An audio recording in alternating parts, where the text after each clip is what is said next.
Então, agora vamos falar de associação de resistores em paralelo, dando continuidade ao capítulo 5, só que agora na página 115.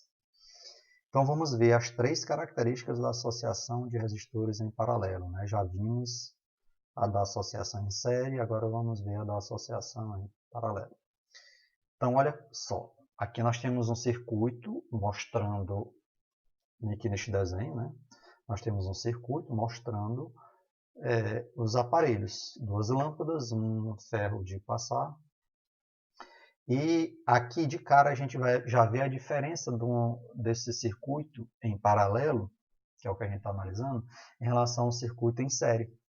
Lá no circuito em série, lembre-se que um resistor era ligado ao outro, que por sua vez era ligado ao outro. E aí os extremos dessa ligação é que era ligado na fonte. Aqui não. Ó. Veja que um resistor, um aparelho, não é ligado ao outro. Ó, essa lâmpada não está ligada nessa outra lâmpada e não está ligada nessa outra lâmpada. Elas estão ligadas a uma rede central. E essa rede central está ligada lá na fonte. Né? Imaginando que isso aqui seja uma instalação elétrica residencial, a fonte é o poste, onde tem lá a sua fase que vai alimentar a sua casa, a fase elétrica que vai alimentar a sua casa. Então, é de lá do poste que vem a alimentação para a residência. Então, esses dois fios aqui vêm de lá do poste, né, e se conectam na ligação da sua casa. E esses dois fios aqui seguem ó, na instalação residencial da sua casa. E os aparelhos são ligados nesses fios, que são a extensão da fonte. Né? São, no caso, a fonte estendida através do fio.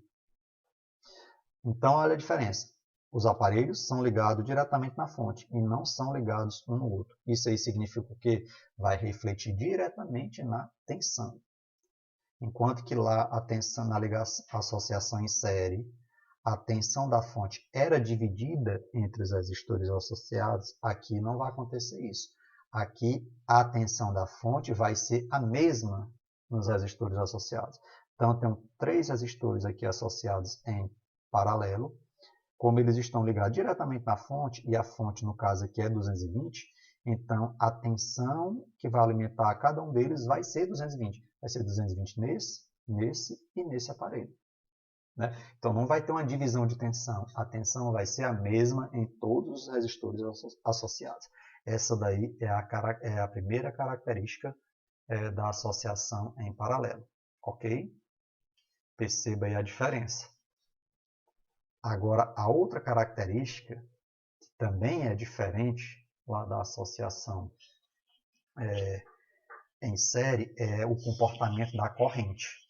Enquanto que lá a corrente era uma só para os resistores associados, aqui não, aqui a corrente ela vai ser diferente. A corrente ela vai ser dividida para os resistores associados. Aqui está um exemplo.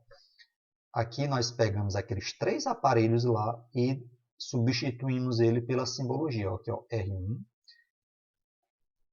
R1, R2 e R3. Ó, vê aqui. R1, R2 e R3. Então, eles três aqui estão em paralelo. O que é que vai acontecer? A corrente elétrica vem aqui, pelo circuito, a fonte, a tensão, a corrente elétrica vem aqui. Quando ela chega bem aqui neste ponto do circuito, ela encontra uma bifurcação, né? Ela encontra três caminhos para seguir. E o que, que vai acontecer? Ela vai se dividir. Essa corrente geral, ela vai se dividir para que seja possível ela alimentar os três resistores que estão aqui associados. Então, essa corrente 1 ela vem uma parcela para cá, alimentar R1, a outra parcela para cá, alimentar R2, a outra parcela da divisão para cá, alimentar R3. Então, a corrente geral vem, se divide e alimenta os três resistores. Então, o que é que você está vendo? A corrente geral, que vai alimentar essa associação, ela é dividida entre os resistores associados. Ela é dividida de tal forma que, se você somar as três partes divididas, você tem o total, que é a corrente I. Viu? Essa primeira corrente I. Então, segunda característica da associação em paralelo é a corrente geral, ela é dividida entre os resistores associados. Ok? E a segunda característica... Eita, acho que eu pulei muito aqui. Certo? E a segunda característica é da resistência equivalente. Olha só. A resistência equivalente, como eu já tinha dito para vocês, nada mais é do que você encontrar a resistência total que aquela associação tá oferecendo ao circuito. Então, enquanto que lá na resistência, a resistência equivalente da associação em série, você só somava os resistores associados, somava diretamente R1 mais R2 mais R3, aqui você vai fazer esta soma aqui, ó, que é chamada a soma dos inversos.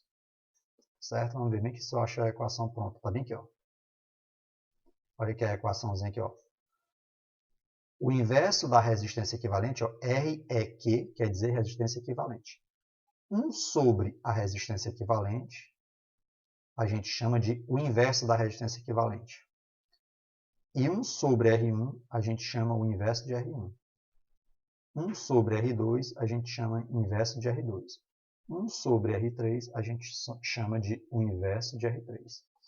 Então, sabendo que 1 sobre a resistência é o inverso da resistência, então essa soma a gente chama assim, ó, o inverso da resistência equivalente é igual à soma dos inversos das resistências associadas. Então, são 3 resistores, no caso do exemplo aqui, então a gente soma os inversos dos 3 resistores. Veja que é um cálculo um pouquinho diferente, não deixa de ser uma soma, né? Só que aqui é a soma dos inversos. E lá não, lá é a soma direta. Você pega o valor e soma diretamente. Certo? Então, é assim que se calcula a resistência equivalente de uma associação em paralelo. Ok? Eram essas as 3 características que eu queria destacar para vocês nessa aula de hoje, né? Nessa aula de agora. E então, na próxima aula, a gente se encontra novamente. Até mais.